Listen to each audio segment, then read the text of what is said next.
Hello मेरे प्यारे दोस्तों, हंगामा जोन में आपका स्वागत है। तो चलो आज का वीडियो शुरू करते हैं। गोरी बहन की शादी। विद्या बेटी, ये ले, ये साड़ी पहन कर तैयार हो जा। ये बादामी रंग तेरे गोरे रंग पे खूब खिलेगा।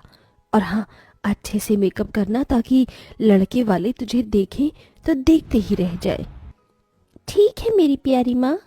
तभी बाहर से कांच टूटने की आवाज आती है। मालती गुस्से में बौखलाकर बाहर आती है जहां कंचन पोछा लगा रही थी। मालती को देखते ही कंचन सहम सी गई। क्यों री काली करमजली, आज मेरी बेटी के लिए कितना बड़ा दिन है। तूने जानबूझकर इस शुभ घड़ी में कांच तोड़ दिया। नहीं माँ, मैं तो पोछा लगा रही थी, गलती से गुलदस्ता गिर गया। कहते हुए कंचन कपकपाई जा रही थी क्योंकि उस दिन बड़ी ठंड थी। क्यों री, हाथों में जान नहीं है क्या? खाने को तो 10-10 रोटी एक बार में खा जाती है। अच्छे से पोंछा लगा, फर्श एकदम चमकना चाहिए। और उसके बाद चाय समोसे नाश्ता भी बना देना। ये कहते हुए मालती जानबूझकर उस बेचारी के पैरों पर से चढ़कर चली जाती है, जिससे कड़ाके की ठंड के मौसम में उस बेचारी की चीख निकल जाती है। आ, आ, माँ, माँ मेरा हाथ आ। कंचन के साथ ऐसा जुल्म होता देखकर बिछौने पर लकवे में पड़े वासुदेव की आंखों से टप टप आंसू चूने लगते हैं। थोड़ी देर में वसुंधरा अपने बेटे कार्तिक के साथ विद्या को देखने आती है। तभी कंचन चाय नाश्ता लेकर परोसती है।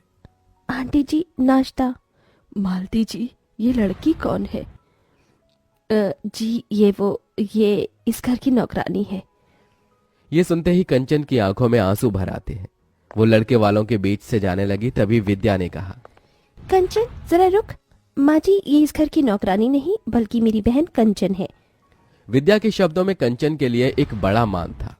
बड़ा प्यार है दोनों बहनों के बीच। बहन जी, मुझे मेरे कार्तिक के लिए आपकी विद्या पसंद है। तभी कंचन को उसके काले रंग के लिए नीचे दिखाते हुए मालती ने इतरा कर कहा, पसंद तो आनी ही थी वसुंधरा जी।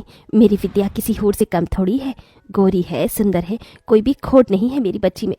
अच्छा जी, अब हम चलते हैं, जल्द ही बारात लेकर आएंगे। वसुंधरा के जाने के बाद मालती कंचन पर आग बबूला होकर बोली, क्यों री काली कलोटन, तुझे कहा था ना कि अपने बदसूरत मुंह पर घूंघट ओढ़ कर बाहर आने को। अगर तेरी वजह से आज मेरी गोरी बेटी का रिश्ता कट जाता तो तेरी तो शादी हो नहीं रही। कम से कम अपनी बहन का तो घर पास जाने दे। अपनी सौतेली माँ मालती का दिया गया ताना कांटों की तरह कंचन के मन पर जा लगा। माँ, क्या मिलता है तुम्हें इस बेचारी का दिल दुखाकर? तू चुप कर विद्या, भूल मत, ये तेरी सौतेली बहन है। ये कभी तेरी खुशियां नहीं चाहेगी बल्कि तेरा बुरा चाहेगी। एक दिन तू बड़ा पछताएगी विद्या। ये कहकर मालती वहां से चली गई और कंचन फूट फूट कर रो पड़ी। विद्या, क्या मैं इतनी बुरी हूँ कि अपनी बहन की शादी तोड़वा दूंगी? विद्या ने कंचन के आंसू पोंछे और डबडबाई आंखों से उसे देखकर कहा, मेरी बहन, माँ ने सिर्फ तेरा ऊपरी रंग देखा, आज तक तेरा प्यार भरा मन देखा ही नहीं। मगर तुम्हारी ये बहन है ना? भले ही विद्या और कंचन सौतेली बहन थीं, मगर दोनों के बीच सगी बहनों से बढ़कर प्यार था। हालांकि विद्या गोरी सुंदर थी और कंचन काली, मगर उसके बाल उतने ही लंबे काले।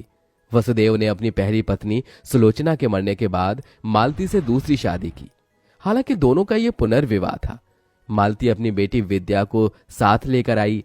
विद्या ने तो कंचन को अपनी बहन मान लिया था, मगर मालती कंचन के काले रंग की वजह से उसे बेटी न ही मान सकी और न ही अपना सकी। यह भेदभाव वसुदेव से देखा नहीं गया और वो सदमे में चले गए। हालांकि मालती ने कंचन को गरीब घर में ब्याहने के लिए बहुत से ऐसे रिश्ते देखे, मगर उसके काले रंग के चलते वो भी रिश्ते वाले उसे ठुकरा गए। क्योंकि कहते हैं ना, नियति का तय हुआ कोई नहीं टाल सका। जिसके बाद विद्या की शादी अमीर घर में तय हो गई और गुजरते दिन के साथ शादी की रस्में अब शुरू हो गईं। विद्या बेटी, देख, मैंने तेरे हल्दी और मेहंदी के लिए 2 लहंगे बनवाए हैं। सुंदर है? हाँ माँ, बहुत सुंदर है। पर माँ, कंचन के लिए लहंगा? कंचन का नाम सुनते ही मालती चिढ़ गई। अरे शादी तेरी है, उसकी थोड़ी होने वाली है। दुल्हन तू है और कंचन मेरी बहन। अरे देख, इस पीले वाले लहंगे में कितने अच्छे बेल बूटे हैं और ये हरा वाला लहंगा मेहंदी के टाइम पर पहनना है। तेरी माँ ने कैमरे वाले को भी बुलाया है और तू चिंता मत कर, उसे भी दे दूंगी मैं कपड़ा। थैंक यू माँ। मालती ने कंचन को देखते हुए उसे एक बड़ा पुराना सा सूट पहनने को दिया, जो कि कई जगह से फटा भी था। एरी कर लो, ये ले, पहन लियो तू। बिना किसी शिकायत के कंचन ने उसे स्वीकार कर लिया और विद्या को हल्दी मेहंदी लगने लगी। पड़ोसनों ने गाना बजाना भी शुरू कर दिया।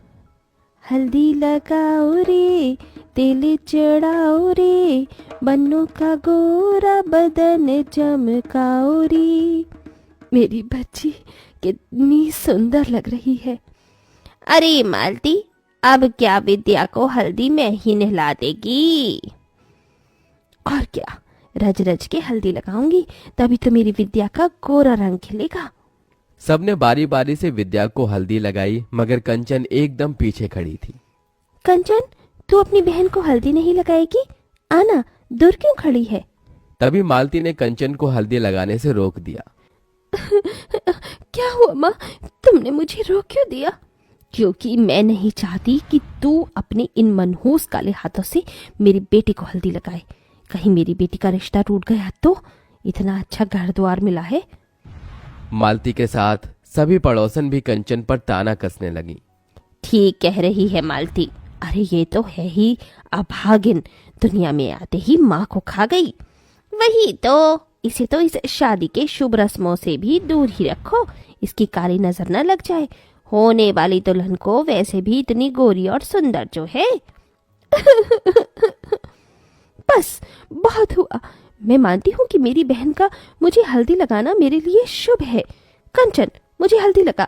कंचन ने अपनी गोरी बहन को हल्दी मेहंदी लगाई, तभी कुछ हल्दी उसके चेहरे पर लग गई। हे राम, ये तो अपशकुन है। दुल्हन की हल्दी इसे भी लग गई। कंचन उस हल्दी को धोने लगी, तभी रुक जा कंचन, कहने दे इन्हें जो कहना है। मेरे लिए ये शुभ शगुन है। मुझे तो डर है बहना, कहीं ये कल्लो अपनी बहन की शादी काट कर खुद ना दुल्हन बन जाए। ये सुनकर तो जैसे मालती के मन में डर बैठ गया। शादी का दिन भी आ गया। कंचन विद्या के लिए खुश भी थी और उदास भी। विद्या, आज तू अपनी सवागन बहन को छोड़कर ससुराल चली जाएगी और मैं इस घर में तेरे बिना अकेली रह जाऊंगी। तभी दुल्हन बनी विद्या अपने बालों में से थोड़ा गजरा निकालकर कंचन के बाल में लगा देती है। इस गजरे में तो मेरी बहन के लंबे काले बाल एकदम कह ढा रहे हैं। इतने में बारात आ जाती है। तभी मालती कंचन को अपने पास बुलाती है। माँ, आपने बुलाया? हाँ कंचन, तू अपनी बहन से कितना प्यार करती है? अचानक ये सवाल क्यों माँ? क्योंकि मैं जानती हूँ, जब से विद्या का रिश्ता इतने बड़े घर द्वार में लगा है तो उसे देखा नहीं जा रहा।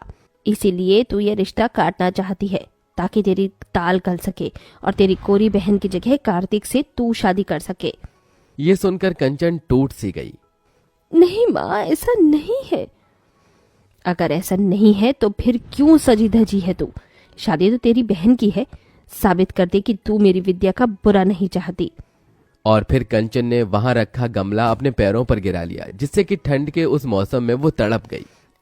माँ, लो माँ, इस बदनसीब बहन ने साबित कर दिया। आप अगर चाहती हैं कि मैं विद्या की शादी में शामिल ना हूँ तो मैं नहीं जाऊंगी माँ।